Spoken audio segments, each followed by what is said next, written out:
અહીંયા ઉપસ્થિત આદરણીય મહેમાનો, આગંતુક વડીલોને દાનવીર કર્ણભૂમિ સુરતની દહેતી દ્રષ્ટિ પટોળિયાના જય શ્રી કૃષ્ણ।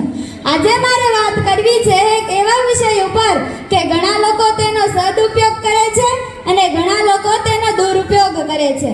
જે સદુપયોગ કરે છે તેને મારા વંદન, જે દુરુપયોગ કરે છે તેને મારા અભિનંદન। મારા વિષયનું નામ છે મોબાઈલ એ આશીર્વાદ કે અભિશ્રાપ।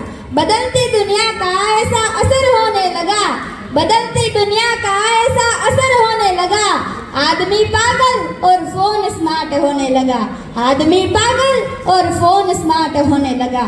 તમે ફોનનો ભરપૂર ઉપયોગ કરો, તમે લેપટોપનો ભરપૂર ઉપયોગ કરો, તમે તેમાં આઈપેડનો પણ ભરપૂર ઉપયોગ કરો, તમે તેમાં અભ્યાસનો પણ ભરપૂર ઉપયોગ કરો, પણ યાદ રાખજો તે આપણી સેવા માટે છે। પ્રમુખ સ્વામી મહારાજને કોઈ પ્રશ્ન પૂછે છે કે મોબાઈલ એ આપણા માટે આશીર્વાદ છે કે અભિશ્રાપ, ત્યારે પ્રમુખ સ્વામી મહારાજ ખૂબ જ સરસ જવાબ આપે છે કે જો તેનો વિવેકપૂર્વક ઉપયોગ કરવામાં આવે તો તે આશીર્વાદ છે અને જો તેનો દુરુપયોગ કરવામાં આવે તો તે અભિશ્રાપ છે।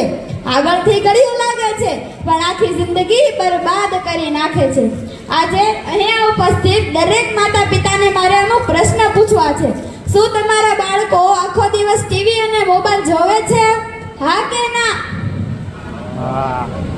જોવે છે કે નહીં? અવાજ ન આવ્યો।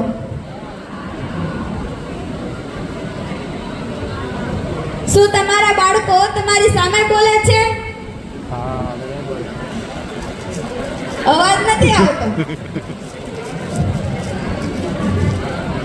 શું તમારા બાળકોને ઘરનું જમવાનું ભાવતું જ નથી?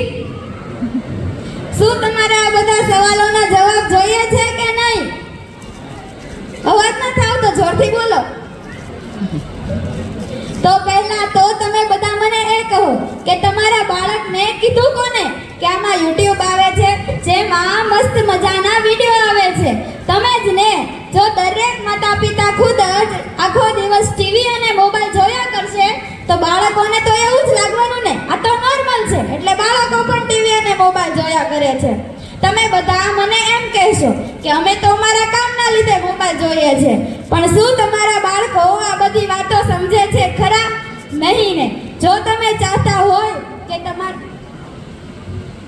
તમારું બાળક તમારી સામે ના બોલે, વડીલોને આદર કરે, તો પહેલા તમે બધાને રિસ્પેક્ટ આપવાનું શરૂ કરો। મારે તમને બધાને એક વાર્તા કહેવી છે। એક શાળામાં શિક્ષક બધા વિદ્યાર્થીને નિબંધ લખવાનું કહે છે। તેમાં વિષયનું નામ હોય છે માં।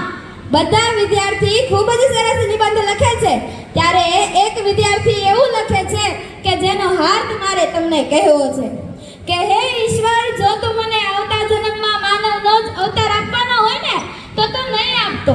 મારે મોબાઈલ બનવું છે। મારી મમ્મી મને જેટલો પાસે રાખે છે ને તેના કરતાં તો તેના મોબાઈલને વધારે પાસે રાખે છે, અને જો તું મને આવતા જન્મમાં માનવનો જ અવતાર આપવાનો હોય તો તું મને એક ઓફલાઈન મમ્મી આપજે કે જે મારી સાથે રમે, મારા અને પપ્પા માટે ગરમા ગરમ નાસ્તો બનાવી આપે। મારે આવી ઓફલાઈન મમ્મી જોઈએ છે। लोग पहले सैलरी छुपाते थे, लोग पहले सैलरी छुपाते थे, फिर ज्वेलरी छुपाते थे और अब तो गैलरी छुपाते थे। મોબાઈલથી આપણે અનેક સુવિધાઓ ઓછા સમયમાં ઝડપથી મેળવી શકીએ છીએ। મિત્રો, આપણે પણ મોબાઈલથી સારા વિડીયો જોઈને તેમાંથી પ્રેરણા લઈ શકીએ છીએ અને આપણે પણ તેમાંથી ફેસબુક અને સોશિયલ મીડિયાના માધ્યમથી લોકોને સંદેશો આપી શકીએ છીએ। પણ નહીં, આપણને મોબાઈલની એટલી લત લાગી છે કે આપણે મોબાઈલ વિના એક ક્ષણ પણ નથી રહી શકતા। આપણે આપણા બાળકોને મૂકીને, માતા પિતાને મૂકીને, પત્નીને મૂકીને આપણે વિદેશમાં રહી શકીએ છીએ, પણ આપણે મોબાઈલને મૂકીને નથી રહી શકતા।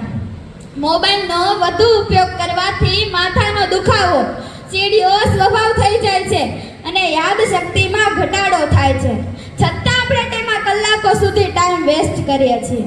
Waste of time, waste of energy.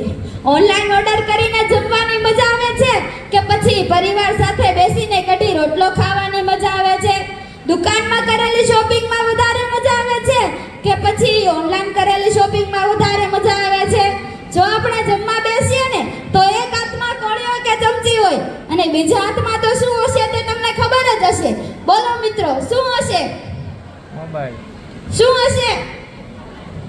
જી હા મિત્રો, એ છે મોબાઈલ. મને અહીંયા એક પંક્તિ કહેવાનું મન થાય છે. કોલગેટની પહેલા ફેસબુકને રોજ ચાખે, કોલગેટની પહેલા ફેસબુકને રોજ ચાખે, લાઈક અને કોમેન્ટનો ચોખ્ખો હિસાબ રાખે, ભૂમિતિની રેખાને ભૂગોળના પર્વત ચર્ચે, ભૂમિતિની રેખાને ભૂગોળના પર્વત ચર્ચે, ક્રિકેટ અને પોલિટિક્સની ચર્ચામાં આખો દિવસ ચર્ચે, વાત ટીના મુની અને ટિંકુની માંડે, વાત શીલા મુની અને ટિંકુની માંડે, ફેસબુક પર રહીને ફેસબુકને ભાંડે, ફેસબુક પર રહીને ફેસબુકને ભાંડે. ભારતભાઈ પાંધે એવું કહે છે કે જો માણસને મશીન ન બનવું હોય ને, જો માણસને મશીન ન બનવું હોય ને, તો સૂતા પહેલા અને ઉઠતા પહેલા તેમના ફોનનું 1 કલાક ઇન્ટરનેટ બંધ રાખશે. નહીંતર આવનારા જીવનનો દિવસ એવો આવશે કે તમારા જીવનનું સંચાલન તમે નહીં, તમારા મોબાઈલ કરતો હશે. તો બોલો મિત્રો, મોબાઈલ એ આપણા માટે આશીર્વાદ છે કે અભિશાપ? અંતે હું મંડોરણા પરિવારનો ખૂબ ખૂબ આભાર વ્યક્ત કરું છું કે જેમને મને આ સ્ટેજ આપ્યું અને આપ જેવા મહાનુભાવો સમક્ષ મારા વિચારો વ્યક્ત કરવાનો મોકો આપ્યો. Thank you. જય હિન્દ, જય ભારત.